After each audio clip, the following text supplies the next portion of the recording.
In the final hours of her life, Queen Elizabeth Taylor decided to tear away the velvet curtain hiding her darkest secrets.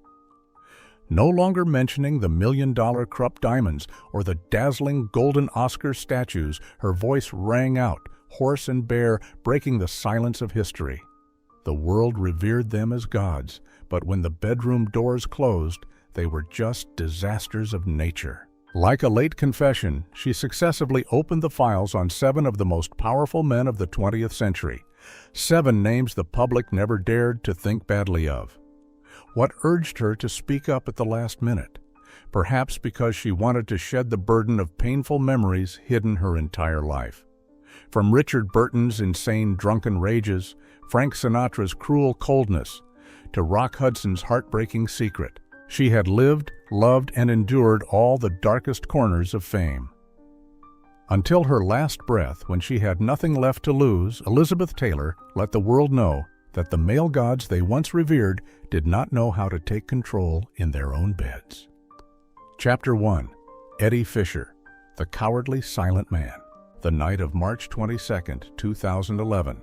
At Cedars-Sinai Hospital in Los Angeles, the outside was cold and covered in fog, but inside this room, the past of a cinematic legend was being retold, as real as if it had just happened. Elizabeth lay there, weak amidst the steady beep, beep sound of machines. Her famous violet eyes had now faded due to age and illness.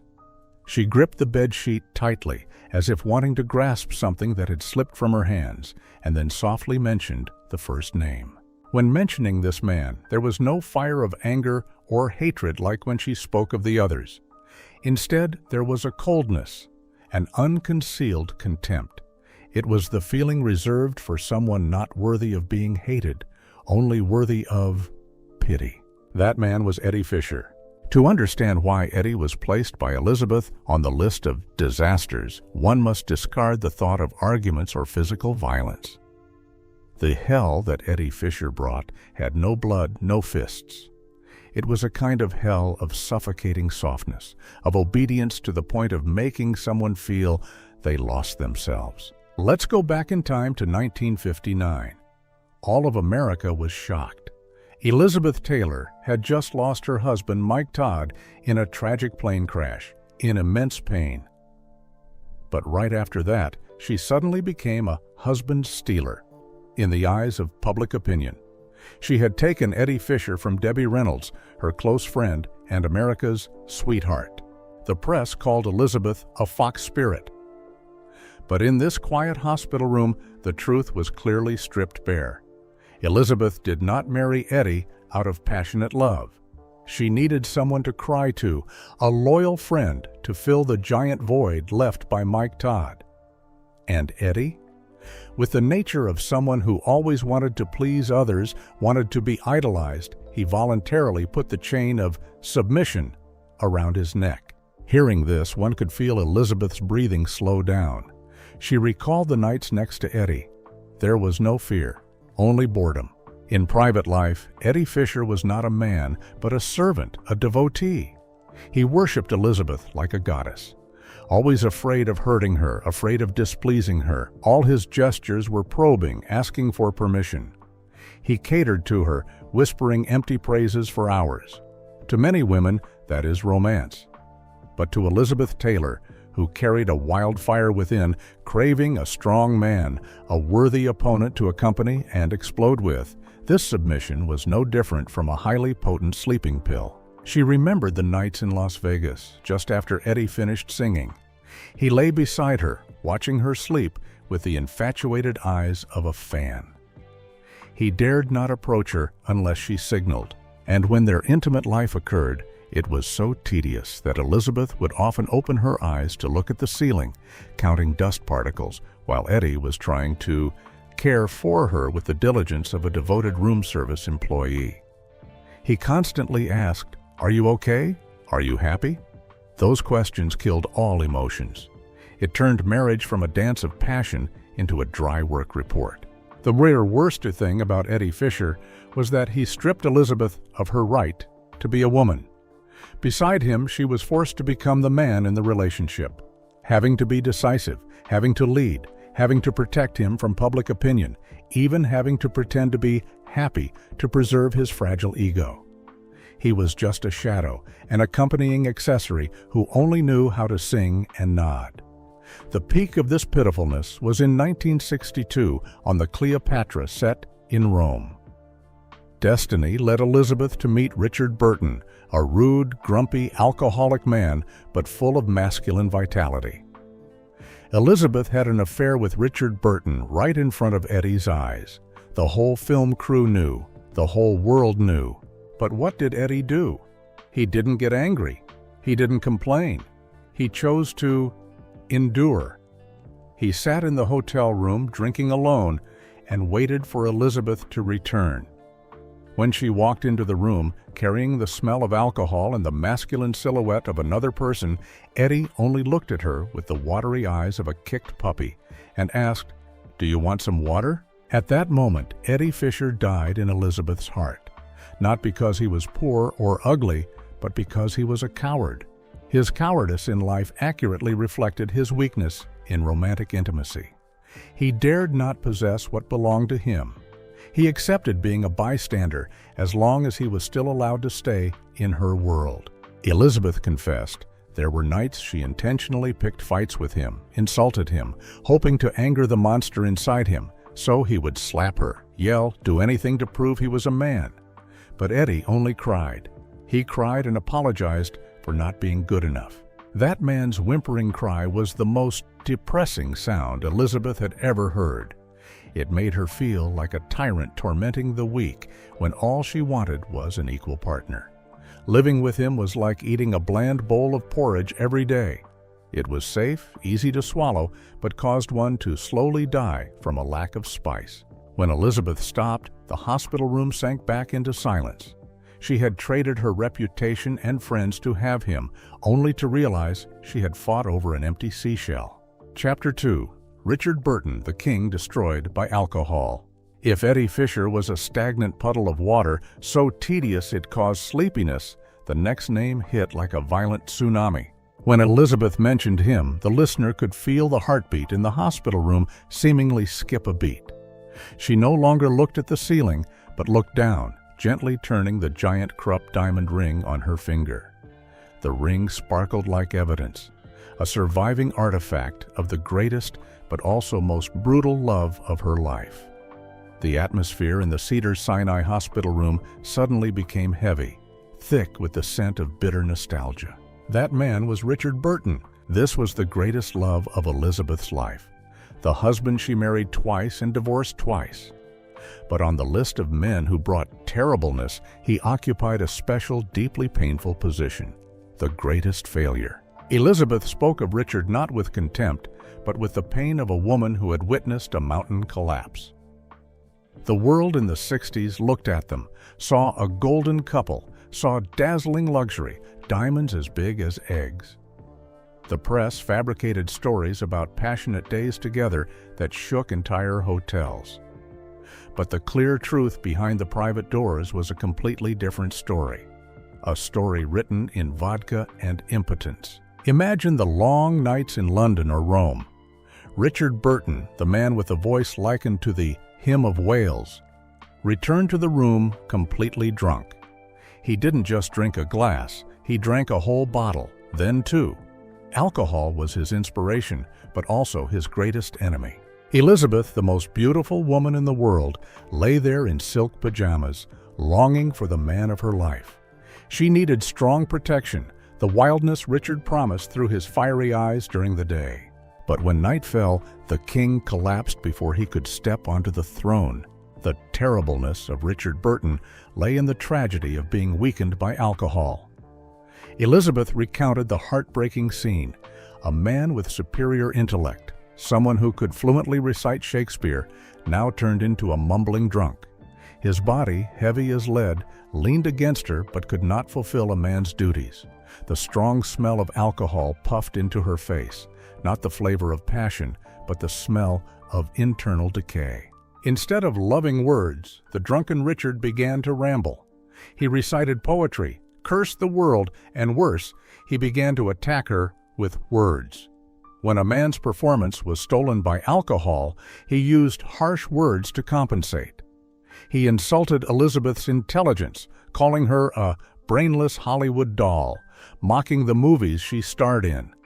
He turned their home into a tragic stage where he was the deposed king, and she was the reluctant audience forced to witness the fall of an idol. Elizabeth remembered the humiliation of those nights.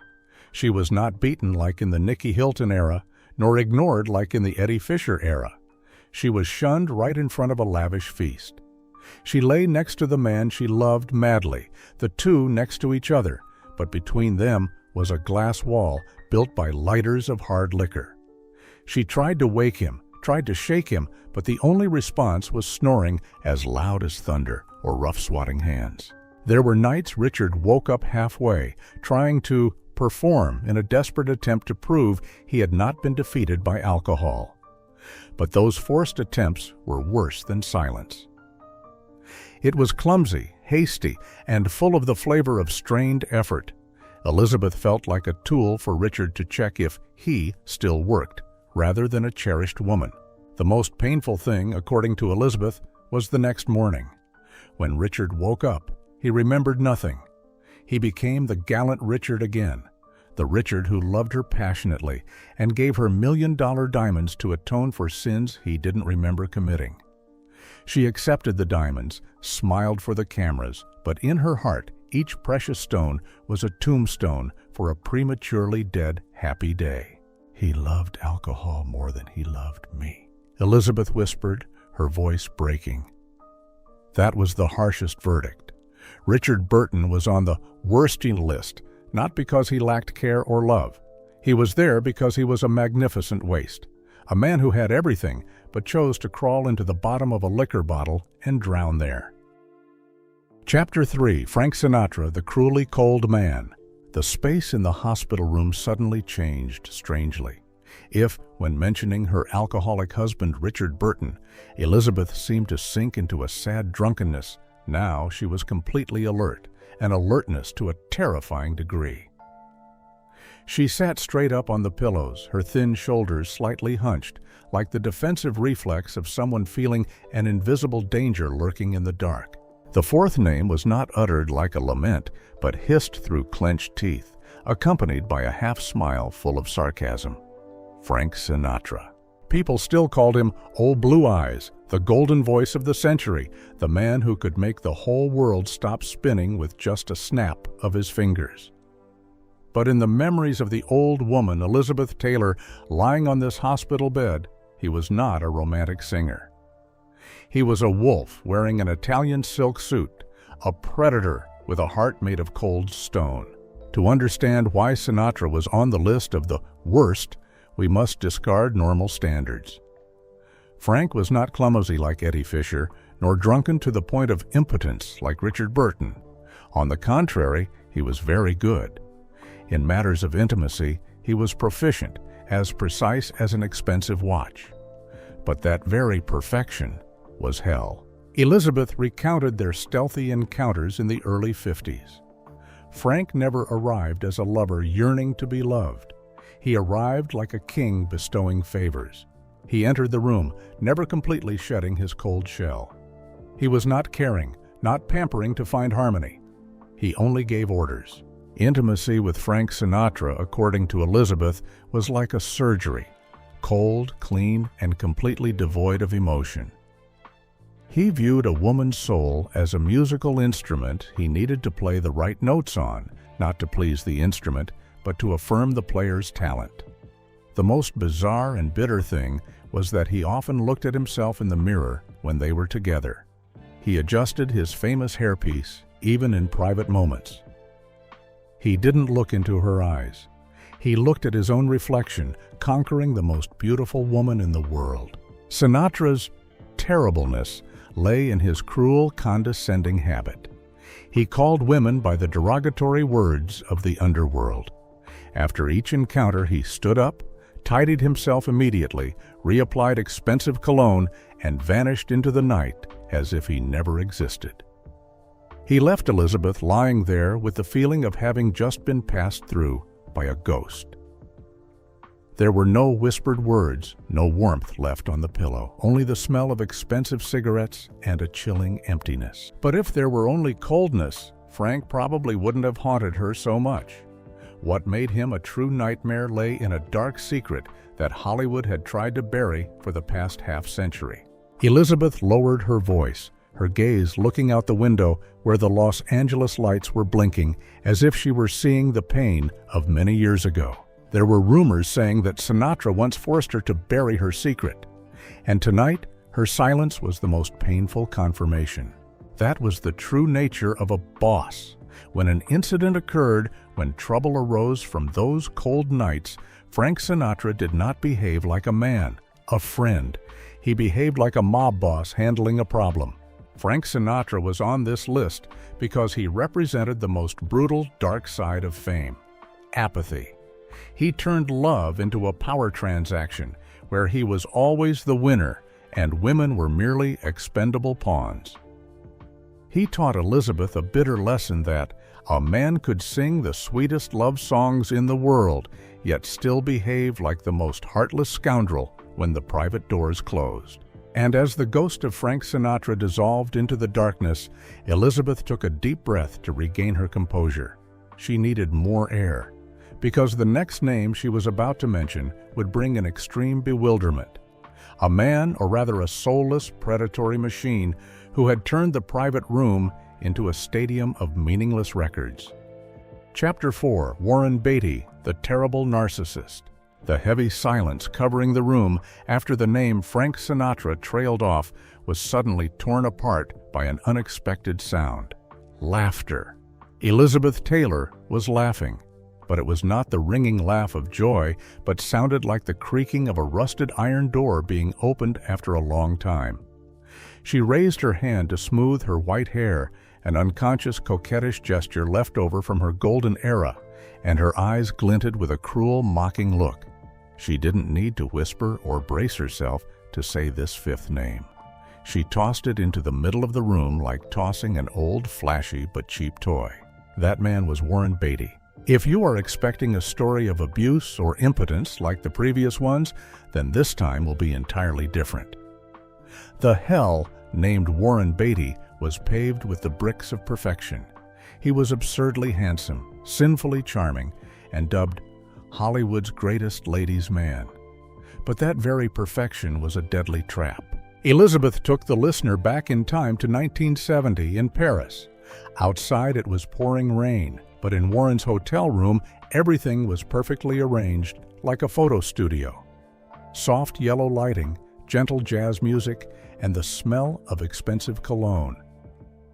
Warren did not rush at her like a starving animal, nor was he indifferent as a log. He approached her with the precision of an engineer operating a complex machine. The word terribleness of Warren Beatty lay in this: he did not make love with Elizabeth Taylor. He made love with himself through her silhouette. Elizabeth shuddered as she recalled the chilling feeling upon realizing Warren's eyes never truly looked at her during private moments. Where was he looking? He looked into the large mirror opposite the private bed. He passionately gazed at his own physique in motion, gazed at the divine profile angle of his face under the lights. She lay there, but only played the role of a prop, a living backdrop to elevate his beauty.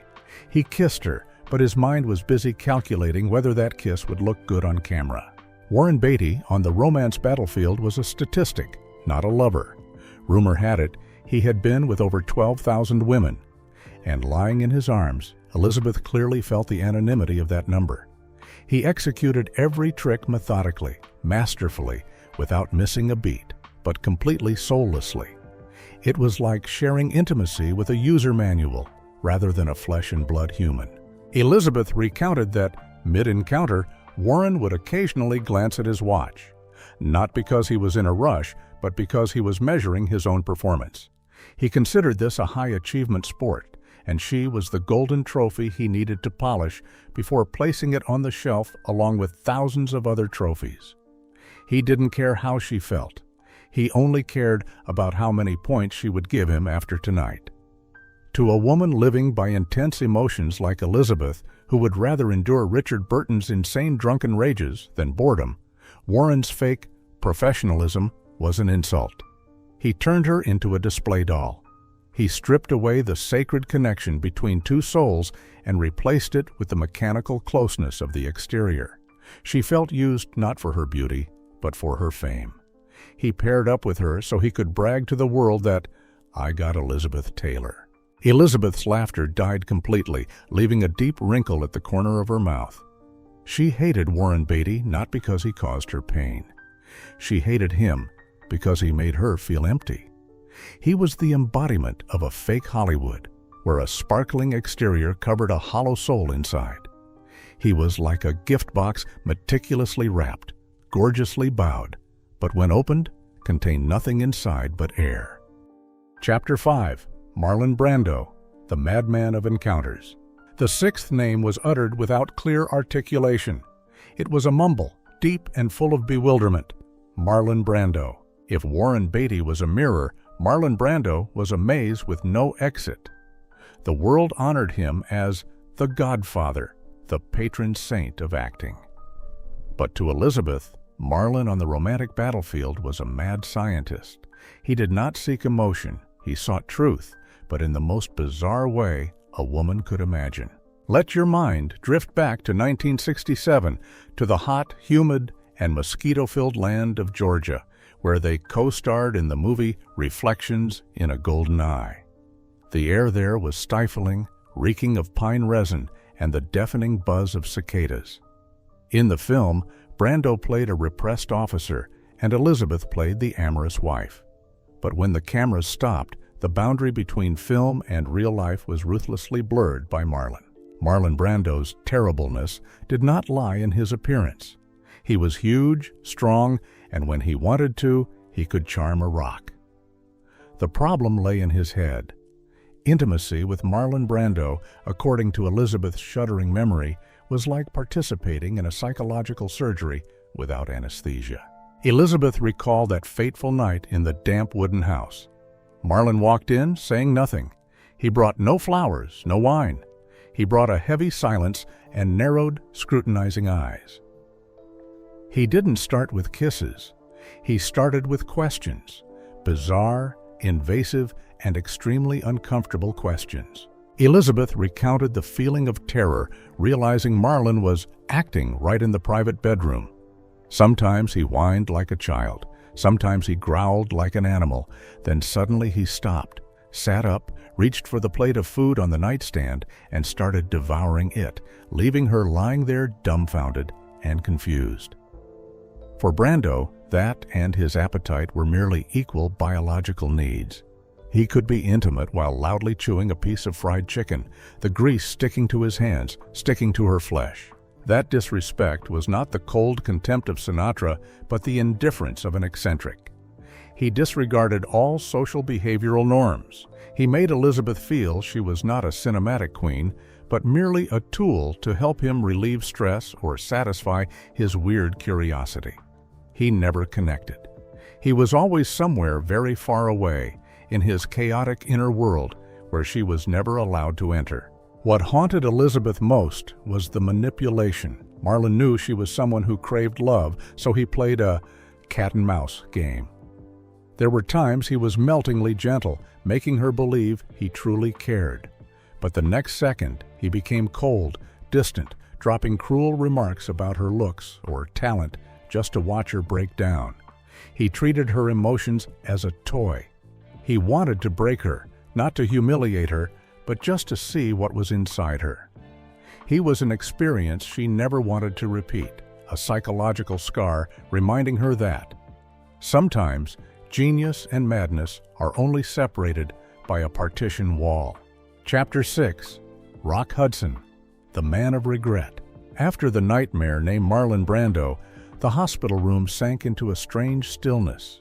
Gone was the coldness of fear, gone was the bitter laugh of contempt. The air suddenly softened, but was heavy with a vast sadness. She did not need to brace herself to utter this final name. It escaped like a sigh, feather light, but containing an entire sky of regret. Rock Hudson.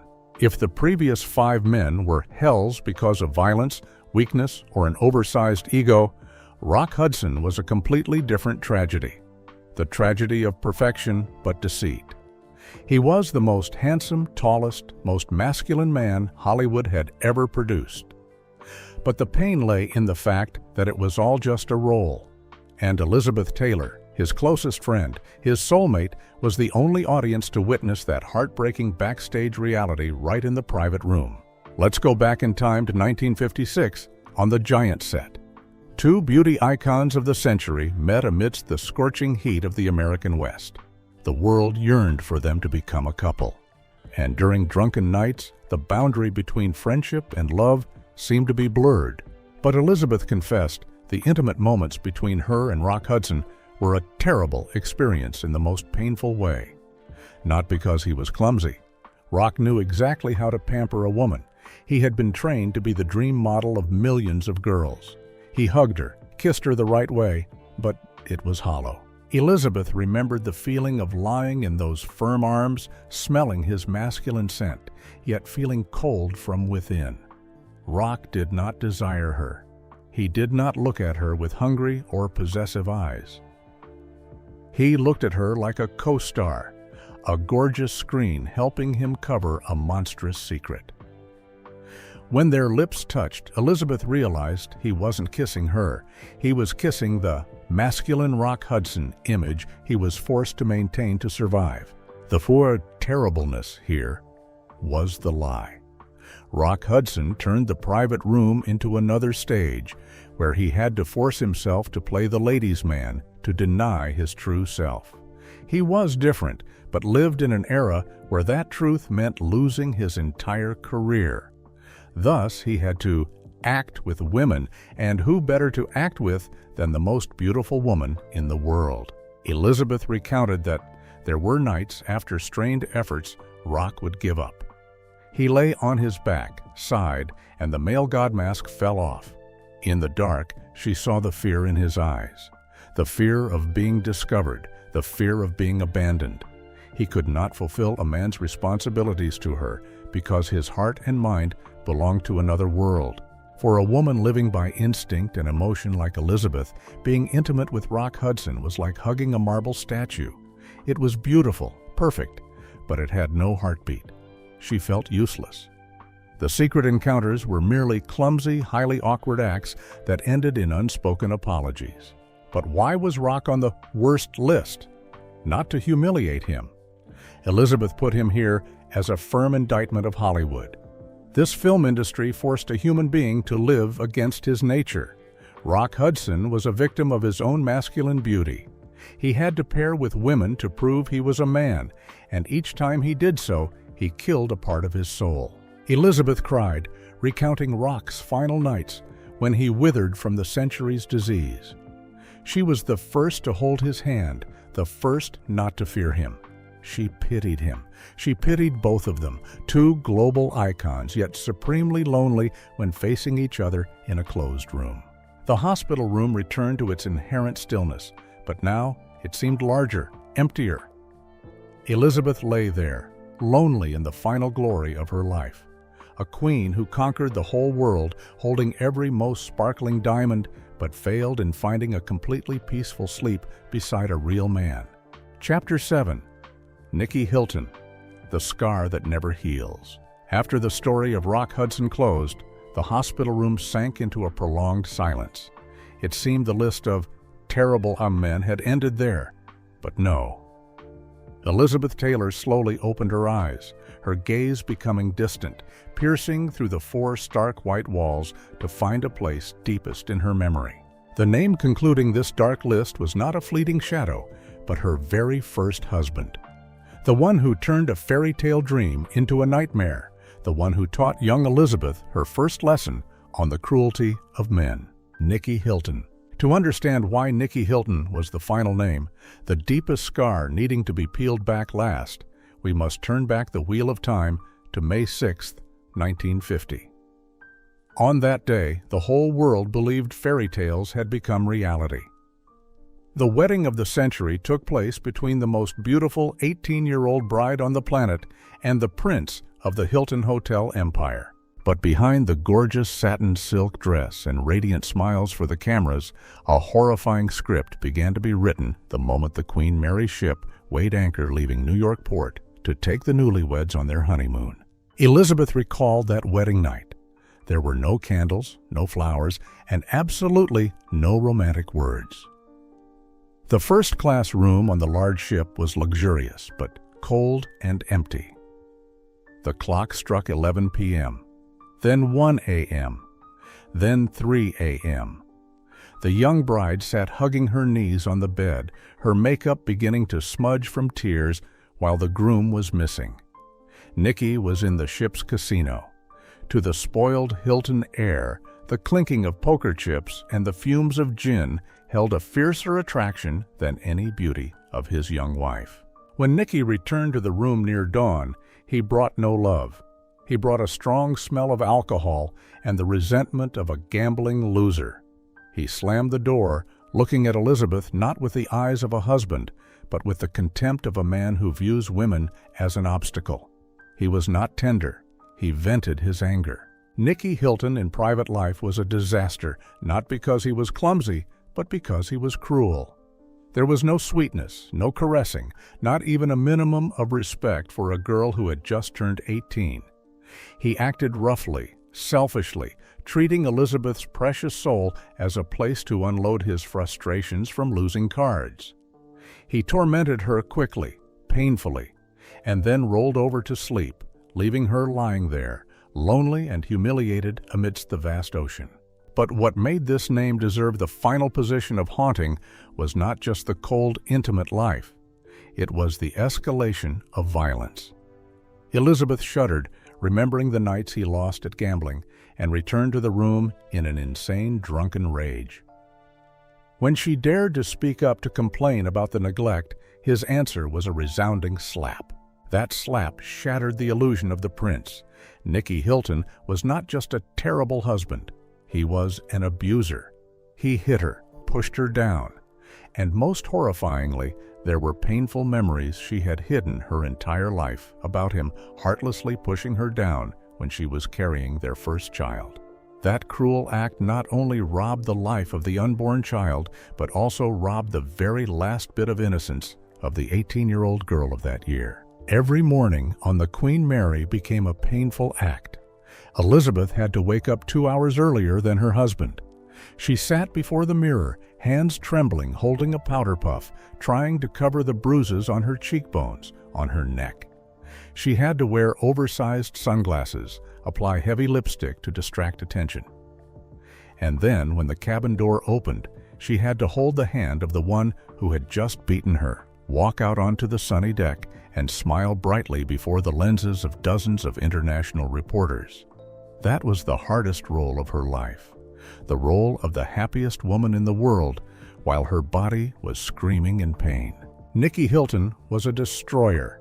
He used the physical body as a weapon to humiliate her and used fists to control her.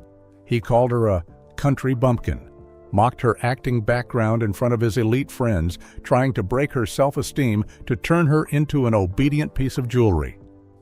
He wanted her to be a beautiful, mute porcelain doll. Elizabeth exhaled a long breath, as if shedding a 1,000-pound burden that had weighed down her heart for the past 60 years. She put Nikki Hilton at the end of this list because he was the origin of it all. He was the first crack on the perfect crystal vase. If it hadn't been for Nikki's brutality, perhaps she wouldn't have craved love so madly, wouldn't have rushed into wrong affairs with Eddie, with Richard, or others to seek compensation. The hospital room at Cedars-Sinai was now completely silent. There were no more names. The ghosts of the past had been named and banished. Elizabeth Taylor lay there, her legendary violet eyes closed, but the corners of her mouth seemed more relieved. She had finished telling her life story, a sad but truly beautiful story about a woman who dared to live, dared to love, and dared to hurt until her final breath.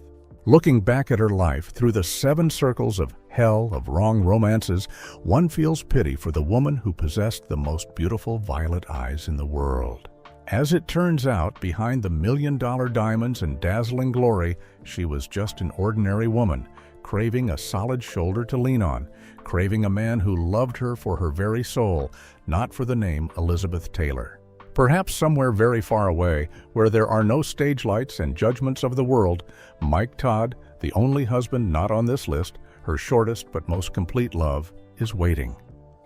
The Queen could finally shed her crown full of sharp thorns to sink into a peaceful sleep, a dreamless sleep, where she gets to be herself, loved and protected forever. If you want to discover more revealed secrets, subscribe, leave a comment, and prepare yourself, because there are stories that will leave you stunned.